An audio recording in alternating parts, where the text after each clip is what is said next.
and not have to sell my time a whole bunch by working in a company that would pay more than the company I'm currently working at. I think if I were to go and get myself hired at a place which would pay more than the company I'm currently working at does, I reckon that I'd just be going deeper down the rabbit hole and I wouldn't have actually solved the real issue as to, which has led to me not getting anywhere near as much money as I could have at this point in my life. And I think that'd be one, not being business savvy, and two, not being educated enough. I believe that education within this context I'm talking about comes through both qualifications and also experience. That is what I'm defining as education. So I think if I can get more qualifications and become more business savvy, and also make sure I'm okay personally, then money moves would open up, which would help me not have to worry about not having enough money ever again, and also therefore not have to worry about not having a place to stay, because I'll be able to buy whichever sort of property I want to buy eventually.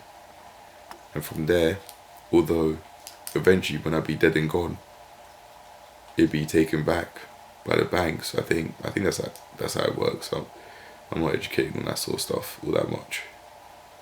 At least when I'm alive, I'll be able to use a property in.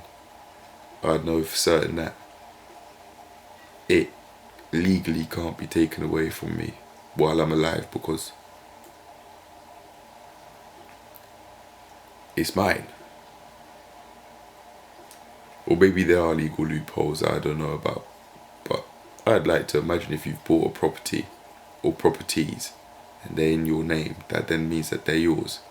And that while you're alive, seeing as you have full ownership of that property, it cannot be taken from you.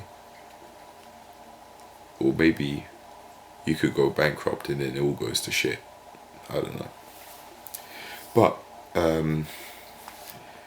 go back to what I was saying to make this relevant to business stuff. I think that if I can keep on expanding my operations, education wise, and business upskilling wise, then I'd have a lot to play about with, to put into practice. But an issue that I believe I have is not having the funds to do that regularly where I'd want to do that regularly. And it fucking sucks.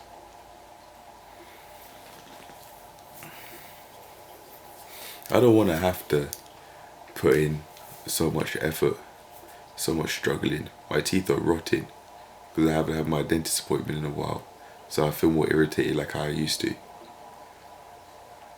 All for what? Financially? A whole load of poverty. I think it's all connected. There's things, in order for me to be in the situation I'm in, there has to be a lot I'm doing wrong. And maybe a couple of things I'm doing right.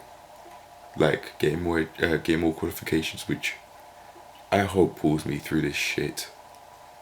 Because I don't want to be in this struggle anymore. And I think if I'm not careful, I'll be bound to tap out by going deeper down the rabbit hole of trying to find a job that I pay more upfront but not more long term. But all I have is the present moment. That's all I've got. But I might be better off sticking to doing my own business stuff solely when I still live with my parents, but I don't want to live with them anymore. Because when I'm around them, it seems like a whole load of all I really experience when I'm around them is a whole load of negativity. and all of the struggle. And I don't want that anymore. I want to move away from that.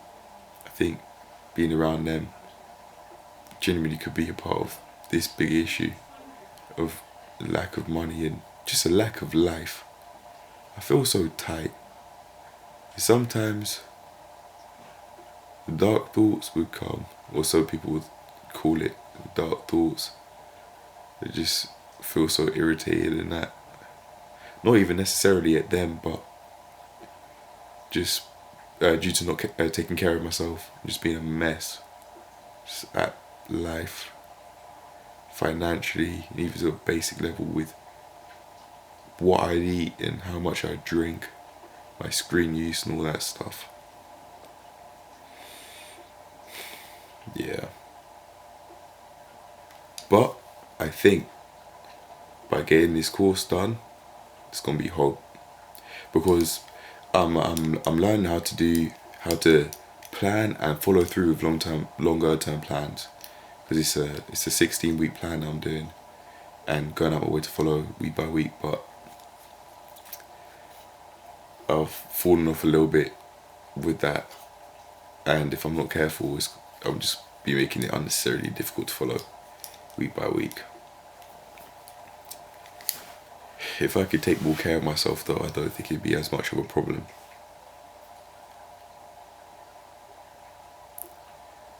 Yeah. Making improvements in real time is not fun whatsoever.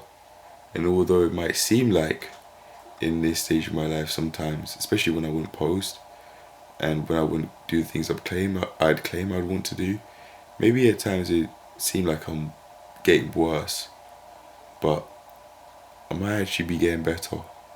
Long term, that is. Because I'll be going through trials and events that I could deem trials and tribulations. But personally, I just think sometimes I just let myself go and I just be lazy. And then from there, I just be letting myself go wayward from my plans and how I just live my life daily. Being on the screens is not helping all that much. If I can minimize my usage being on the screens, I'll probably make myself way better off, which I've attempted to do many times, but it doesn't seem like there's a specific way that I've stuck to long term, for example, for years on end. Not yet, but anyway, complaints aside, I think I'm going to leave it there. I'm going to just let myself be and get some rest. So when I know I've got stuff to do tomorrow, so I'm going to end it here. I'm off. Eventually, I like to imagine that I'll be living a much higher quality of life, so on my way to making that happen, I go one day at a time. Peace.